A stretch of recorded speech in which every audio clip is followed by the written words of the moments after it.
Friends, आप सभी को मेरा प्यार भरा नमस्कार।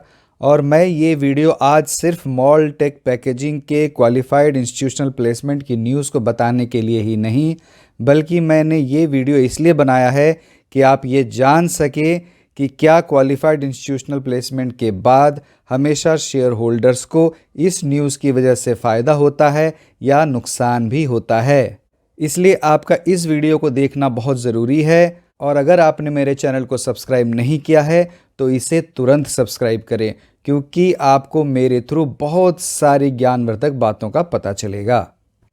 मॉल टेक पैकेजिंग लिमिटेड के क्वालिफाइड इंस्टीट्यूशनल प्लेसमेंट की इशू 14 दिसंबर को खुली थी और ये 17 दिसंबर यानी कि कल बंद हो गई है। इस इशू में कंपनी 14 लाख इक्विटी शेयर्स को इशू करेगी और जो इशू प्राइस है वो 740 पर इक्विटी शेयर है। इसका जो फ्लोर प्राइस फिक्स किया गया था वो 722.40 रुपीज़ था। तो ये 2.44% प्रीमियम पे इशू किया जा रहा है अगर हम लोग इसके फ्लोर प्राइस से कंपेयर करें तो। अगर हम लोग इसे इसके करंट प्राइस जो 758 रुपीज़ है इससे कंपेयर करें तो ये 2.4% के डिस्काउंट पर इशू किया जा रहा है। अगर हम लोग इसके टोटल इक्विटी शेयर को इशू प्राइस से मल्टीप्लाई कर दें तो ये 103 करोड़ 60 लाख का हो रहा है।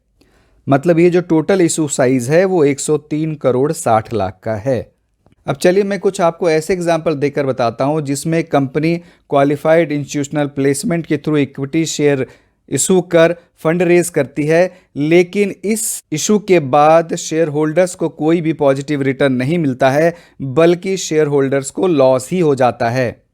तो आप देखिए, मदरसन सुमी सिस्टम लिमिटेड ने 1993 करोड़ का फंड रेज किया था QIP के थ्रू, जिसका फ्लोर प्राइस 326 रुपये रखा था और 2.79% के डिस्काउंट पर 317 रुपये पर इशू किया था। इसी तरह जे कुमार इंफ्रा प्रोजेक्ट्स लिमिटेड ने QIP के थ्रू 409 करोड़ का फंड रेज किया था, जिसमें फ्लोर प्राइस 754 रुपये रखी गई थी और ये 3.2% के डिस्काउंट पर 730 रुपये पर इशू किया गया था।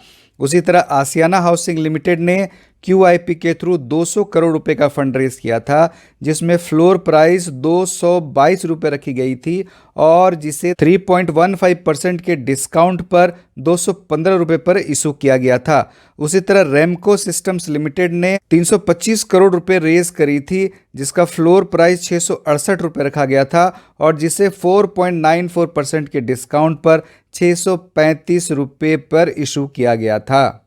और ये हमारा केस है मॉल टेक पैकेजिंग लिमिटेड। इसमें कंपनी ने 103 करोड़ रुपए रेज किया है, जिसमें फ्लोर प्राइस 722 रुपये रखी गई थी और ये 2.44% के प्रीमियम पर 740 रुपये पर इशू किया गया है। इस एग्जाम्पल में जो ये 4 केसेस हैं, इन चारों केसेस में शेयर होल्डर्स को कोई भी फायदा नहीं हुआ QIP के प्लेसमेंट के बाद। इन चारों केसेस में कंपनी ने QIP के थ्रू अच्छा खासा फंड रेज किया, इसके बावजूद शेयर होल्डर्स को कोई फायदा नहीं हुआ, उल्टा शेयर होल्डर्स को नुकसान ही हुआ है। तो इन प्रीवियस केसेस को देखकर हमें क्या सीख मिलती है? हमें ये सीख मिलती है कि सिर्फ हमें क्वालिफाइड इंस्टीट्यूशनल प्लेसमेंट के बाद फंड रेज करने के ही न्यूज़ पर ये नहीं समझ लेना चाहिए कि ये कंपनी बहुत अच्छा करेगी, इस कंपनी में हमें पैसा इन्वेस्ट करना चाहिए। हमारे लिए सबसे ज़रूरी चीज़ ये है कि हमें उस कंपनी के वैल्यूएशन को देखना चाहिए। अगर उस कंपनी का वैल्यूएशन हमें अच्छा लग रहा है तभी उस कंपनी में इन्वेस्ट करना चाहिए।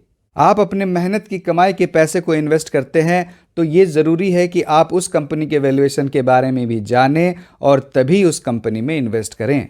अब चलिए मैं मॉल टेक पैकेजिंग लिमिटेड के कुछ फंडामेंटल्स के बारे में आपको बताता हूँ। इस कंपनी का मार्केट कैप 2175 करोड़ का है और ये करंटली 34.7 PE पर ट्रेड कर रहा है। आप यहाँ देखिए, यहाँ इंडस्ट्रियल PE जो है वो 24.9 है। इसका मतलब ये इस कंपनी का जो PE है 34.7, ये इंडस्ट्रियल PE से ज़्यादा है। और अगर हम लोग इसी कंपनी के 5 ईयर्स PE को देखें तो वो 22.4 है, तो करंट PE इसके PE से भी काफ़ी ज़्यादा लग रहा है। अगर हम लोग इसके प्राइस टू बुक वैल्यू को देखें तो आप देखिए 7.54 है, मतलब इसका जो प्राइस है वो अपने बुक वैल्यू का 7.5 टाइम्स है। तो यहाँ भी ये वैल्यूएशन के मामले में मुझे काफ़ी अच्छी नहीं दिख रही है, इसका जो वैल्यूएशन है वो काफ़ी ऊपर है। अगर आप लॉन्ग टर्म इन्वेस्टर हैं तो इस कंपनी के शेयर प्राइस को थोड़ा सा रिट्रेस होने दें, थोड़ा करेक्ट होने दें, तभी इस कंपनी में इन्वेस्ट करना मेरे हिसाब से अच्छा होगा। हो सकता है कि आपकी राय मेरी राय से अलग हो। इस शेयर में मेरी कोई भी बाई या सेल की रिकमेंडेशन नहीं है, ये वीडियो सिर्फ एजुकेशनल पर्पस के लिए बनाया गया है। अब चलिए हम लोग इस कंपनी के शेयर के प्राइस चार्ट को देखते हैं कि ये अपने प्राइस चार्ट पे कैसा दिख रहा है। ये देखिए, ये इस कंपनी का प्राइस चार्ट है। मैंने पीवट को इस पे ड्रॉ किया हुआ है और पीवट पॉइंट जो है वो लगभग 700 रुपये के आसपास है और ये करेंटली 756 रुपये पे ट्रेड कर रहा है। तो ये अभी बुलिश ट्रेंड में ही है। इस कंपनी का करंट प्राइस 756 है और ये अपने पहले रेजिस्टेंस के आसपास ही ट्रेड कर रहा है।